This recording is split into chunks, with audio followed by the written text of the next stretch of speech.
Hevotehnika palgihaarats H1500 on hea ja vastupidav traktori haakeriist metsa- ja võsatöödel. Seadmega on võimalik transportida metsamaterjali nii metsas kui kraavipervedelt.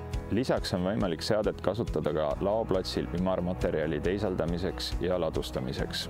Palgihaarats H1500 kinnitub traktori rippsüsteemi külge ja on vajalik 2+2 hüdroväljavõte. Seadme haarde laius on 2150 mm. Palgihaarats kaalub 270 kg, on lai 1200 mm ja pikk 1450 mm.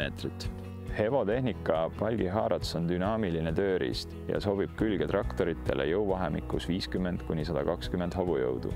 Kui töö käigus ilmneb, et takistuseks on mõni pehmem metsaala, kuhu traktoriga ei saa ligi minna, siis pakume palgihaaratsile lisavarustusena ka palgivintsi PVH2. Palgihaaratsit H1500 katab Hevotehnika ikooniline sinine värv. Eestis toodetud palgihaarats H1500 on saadaval Hevotehnika kodulehel hevo.ee.